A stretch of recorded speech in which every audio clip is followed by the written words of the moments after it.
dying for smoke.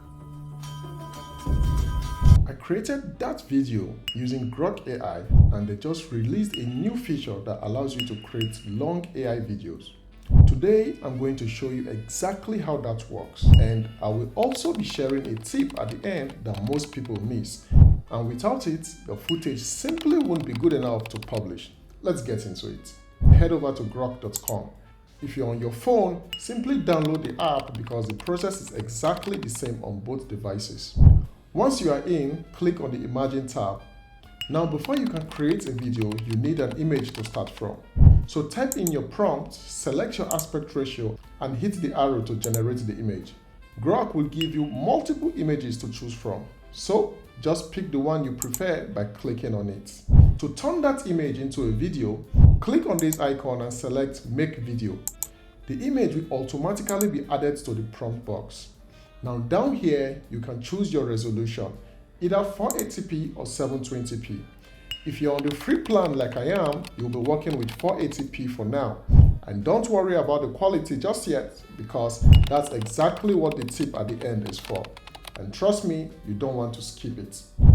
Now type in your prompt, and if you want your character to speak, simply include the dialogue right there in the prompt. Then hit the arrow to generate, and once the video is ready, hit the download arrow to save it to your device. Now let's see the video. In the quiet of this evening, even time pauses for a cup of coffee. And look at that. Isn't that beautiful? The scene looks great, and what really stands out is how natural the dialogue sounds and the texture of her voice. That is the kind of quality you can get right from the free plan.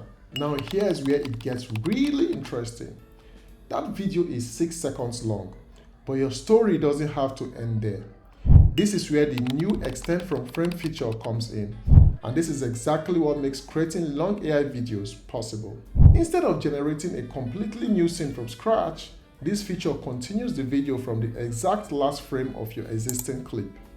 So whatever your character is doing at the end of the video, the next clip picks up right from that moment, seamlessly, as if it was a continuous take. So I clicked on the extend from frame feature and typed in my next prompt. This time, I wanted the lady to stand up and walk away from the table. Now let's see the result. In the quiet of this evening, even time pauses for a cup of coffee.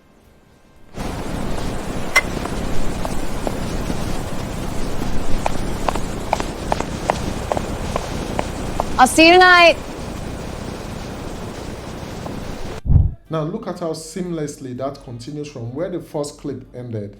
This final video is 18 seconds long, which means I used the extend feature twice. The first extension had her walk away from the table, and then I repeated the same process to continue the scene from there. You can see right here in this side tab how many times you've extended a video. So depending on the story you are telling, you can keep things going for as long as your narrative demands. Now, before I get to the tip I promised, let me show you one more result so you can really see what this feature is capable of. Tonight, we will talk about love and poetry. Come closer, the best stories about love are always whispered. Beautiful, isn't it? Now let's talk about how to make sure your footage actually looks good enough to use. So here's what most people get wrong. When you're on the free plan, the highest resolution you can generate is 480p. And 480p is simply not good enough quality to publish. Most people either don't know this or just accept it and move on, but you don't have to. So, what's the trick? Before you click on Extend from Frame, go to the Side tab. Click on the 3 dotted lines next to your video and select Upscale Video.